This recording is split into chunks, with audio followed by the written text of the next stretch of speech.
भारत और कनाडा के बीच संबंध इस समय अत्यधिक तनाव में है। ये तनाव तब और बढ़ गया जब कनाडा में खालिस्तानी नेता हरदीप सिंह निज्जर की हत्या का मामला सामने आया। प्रधानमंत्री जस्टिन ट्रूडो ने इस हत्या के मामले में भारत पर गंभीर आरोप लगाए हैं। इस कहानी में हम इस विवाद की पृष्ठभूमि, ट्रूडो के आरोपों और इसके संभावित प्रभावों पर चर्चा करेंगे।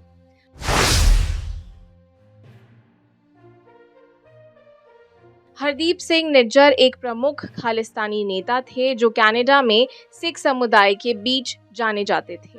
उनकी हत्या ने कनाडा में सिख समुदाय को गहरे सदमे में डाल दिया। निज्जर की हत्या एक ऐसी घटना है जिसने भारत कनाडा के संबंधों में जटिलता पैदा कर दी है।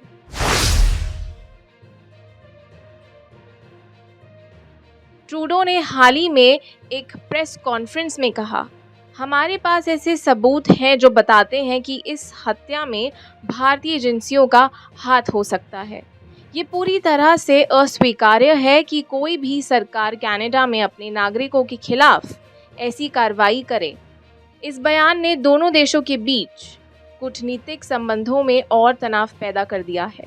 ट्रूडो ने आगे कहा, हम किसी भी स्थिति में अपनी सुरक्षा से समझौता नहीं करेंगे।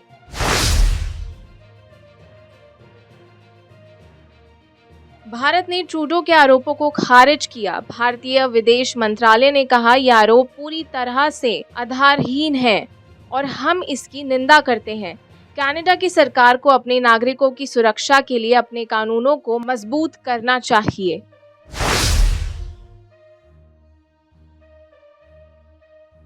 ये विवाद केवल एक हत्या के आरोप से शुरू नहीं हुआ है। पिछले कुछ वर्षों में भारत और कनाडा के बीच कई मुद्दों पर मतभेद चल रहे हैं। ट्रूडो के आरोपों ने इस संघर्ष को और गहरा कर दिया है।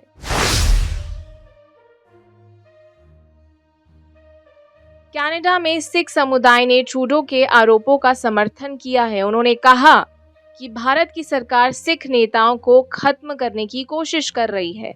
इसके विपरीत भारतीय सरकार का कहना है कि ये एक गलत धारणा है।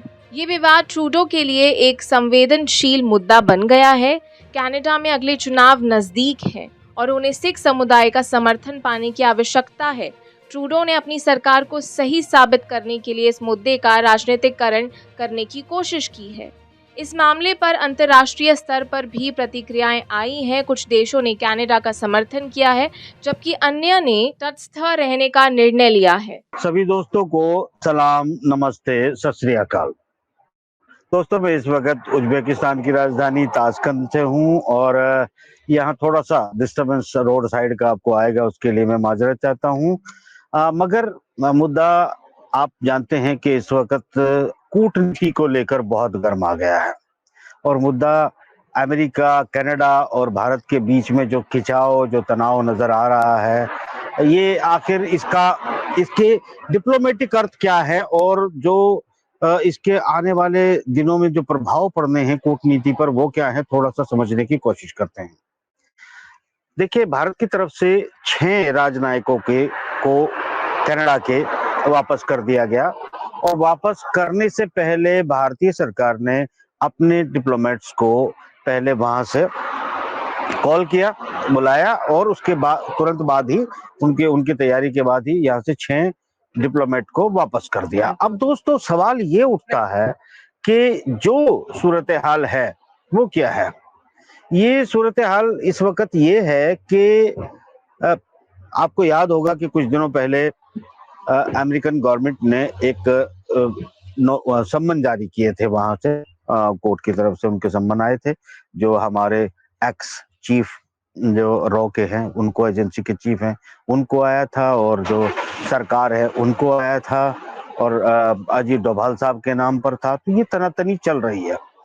क्या ये सिर्फ हम ये माने कि जो मिस्टर पन्नू का जो मर्डर था, ये उसको लेकर तनातनी है या फिर ह्यूमन राइट का कोई इशू है या उनके अपने नागरिक को लेकर वो भारत के ऊपर दबाव बनाना चाहते हैं, या जो जिस तरीके की तनातनी है यहाँ, क्योंकि भारत की तरफ से भी ये स्पष्ट कहा जा रहा है कि एक्चुअली कनाडा में जो वहां के राष्ट्रपति हैं वो अपनी लोकल राजनीतिक फायदे के लिए भारत के ऊपर या भारत की एजेंसी पर इल्जाम लगा रहे हैं।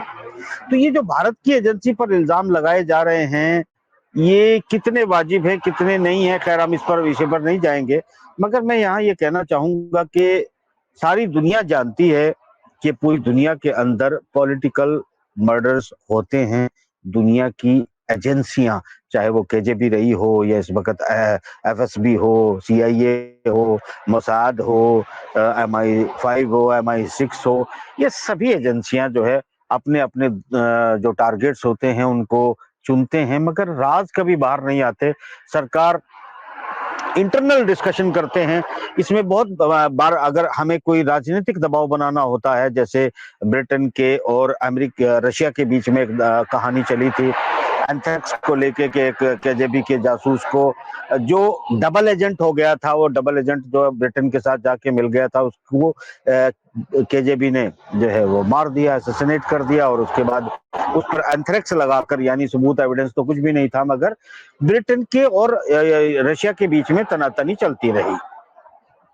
इसी तरह आपने इस वक्त देखा होगा दोस्तों के जो गाजा वार चल रही है, जो लबनान में हो रहा है, जिस तरीके से ईरान के अंदर जो पाए जाते हैं मोसाद के एजेंट, आप चर्चा सुनते होंगे कि ईरान के अंदर कितनी पॉलिटिकल मर्डर्स होते रहे हैं। कभी उनका परमाणु साइंटिस्ट को मार दिया जाता है, तो कभी किसी डॉक्टर्स को मार दिया जाता है, किसी और आज जब बहुत इम्पोर्टेंट पोजीशन पे जो है युद्ध पहुंचा हुआ है, वहां पता चलता है कि जो कुद्स फोर्स का, ईरान का जो आर्मी चीफ था, जो पूरी की पूरी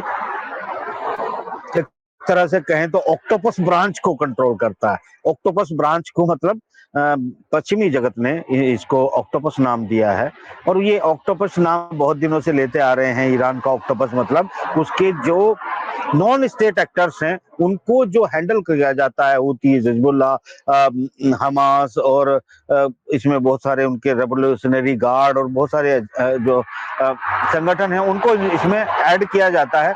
पता चला है कि उनमें भारी तादाद में मोसाद के और सीआईए के एजेंट थे जो लीकेज कर रहे थे। तो ये उनको कुछ को मेरे ख्याल से ईरान खुद टारगेट कर रहा है, तो कुछ को एफएसबी रशियन एजेंसी ने इस वक्त टारगेट किया है, और मोसाद उनके जरिए ही सब कुछ टारगेट कर रहा है। मेरा ये बात कहने का मतलब ये है कि दुनिया भर की एजेंसियां अपने देश के हितों के लिए काम करती है, और अपने देश के हितों की रक्षा के लिए वो कुछ भी कर सकती है, पर भारतीय सरकार और एजेंसी का स्पष्ट कहना है कि मिस्टर पन्नू की जो एसेसिनेशन है, यानी डेथ है या मर्डर है, उसमें उनका कोई रोल नहीं है। हालांकि इस पर इल्जाम लगाया जा रहा है कनाडा गवर्नमेंट की तरफ से भी, और ये इल्जाम लगाया जा रहा है बेसिकली यूएस के कोर्ट में भी एक मामला इस तरह का चल रहा है। अब सरकार का स्टैंड अलग है, उनका स्टैंड अलग है, मगर दोनों तरफ यहाँ क्या है, भारत का मानना है कि खालिस्तान को लेकर सिख पॉपुलेशन के कनाडा में बहुत मजबूत होने की वजह से, अमेरिका में बहुत फाइनेंशियली स्ट्रांग होने की वजह से अमेरिकन गवर्नमेंट या कनाडा जो है वो पॉलिटिकल इसका लाभ उठाना चाहता है, इसलिए भारतीय सरकार पर इल्जाम लगाया जा रहा है। अमेरिका में बहुत फर्क पड़ता हो ऐसा नहीं है, कनाडा में जरूर फर्क पड़ता है पॉलिटिकली, इसमें कोई दो राय नहीं है, मगर मेरा मानना जो है या मेरा जो विश्लेषण है वो क्या कहता है। मेरा विश्लेषण बड़ा स्पष्ट है कि दोस्तों, मैं इस वक्त सेंट्रल एशिया में मौजूद हूँ। मेरे ख्याल से ब्रिक्स का समिट है, वहां भी मैं रहूंगा।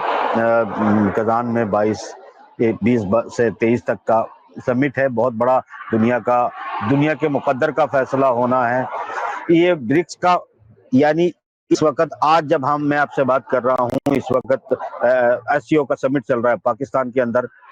इवन पूरी कोशिश है अमेरिका की कि जो कुछ हमने एग्रीमेंट भारतीय गवर्नमेंट के साथ किए हैं, जो कुछ हमने पूरी मेहनत करके, और जो S-400 लेने के बावजूद हमने सैंक्शन नहीं लगाई, ईरान से तेल लेने के बाद हमने सैंक्शन नहीं लगाई, रूस का तेल लेने के बाद हमने सैंक्शन नहीं लगाई भारत के ऊपर, और उसके बदले में हमको चाहिए था, कुछ चाहिए था उनको भी। उनको क्या चाहिए था मुझे नहीं पता, मतलब उनको कुछ चाहिए था ऐसा जिसकी वजह से वो सैंक्शन नहीं लगाना चाहते थे भारत के ऊपर। शायद भारत उसको पूरा नहीं कर पा रहा है या करना नहीं चाहता है, या कर नहीं सकता है, तीनों में से कोई भी एक बात हो सकती है। इस बात को मगर जिनके बीच में कोई इंटरेस्ट छुपे होते हैं या इंटरेस्ट डील्स होती हैं, वो इन सब बातों को नहीं मानते कि आप कर सकते हो, नहीं कर सकते हो। आपने एक वर्ड सुना होगा मोहन भागवत जी का, उन्होंने डीप स्टेट का नाम लिया। अब मैं खैर बहुत ही कंफ्यूजन में हूं कि उन्होंने डीप स्टेट का वर्ड नाम यूज किया है, तो डीप स्टेट हमेशा जो है वो देश को चलाने वाले जो लोग होते हैं, चंद लोग गिने चुने, हर विभाग में बहुत इंपॉर्टेंट महत्वपूर्ण विभाग में वो लोग होते हैं, उनको उनकी उनकी कनेक्टिविटी, उनकी चिंताएं जो है देश के प्रति हुआ करती है, और देश के प्रति वो इतने वफादार होते हैं या माने जाते हैं कि डीप स्टेट जो है अपने देश को बचाने और बचाए रखने के लिए किसी भी हद तक जा सकते हैं।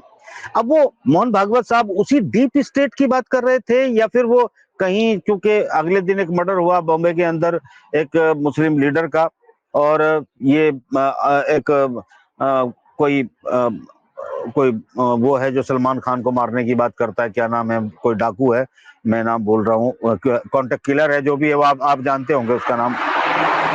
वो ऐलान करता है कि ये मर्डर मैंने करवा दिया है और मैं सलमान के भी मर्डर करवा सकता हूं। तो कुल मिलाकर समझ नहीं, ये कंफ्यूजन है कि कहीं वो अंडरवर्ल्ड को डीप स्टेट तो नहीं कह रहे थे। अगर वो सचमुच डीप स्टेट की बात कर रहे थे तो ये देश के लिए चिंताजनक बात है, समझने के लिए चिंताजनक बात है, क्योंकि जो डिप्लोमेसी को समझते हैं, जो डीप स्टेट का सही मायने में मतलब समझते हैं, तो फिर ये बात बहुत बड़ी हो जाती है। यहां मेरा कहने का बहुत स्पष्ट मतलब ये है कि डीप स्टेट सरकार की बात माने या ना माने, ये डीप स्टेट पर मुनसर करता है, क्योंकि वो अपने देश को बचाने के लिए किसी हद तक भी जा सकता है।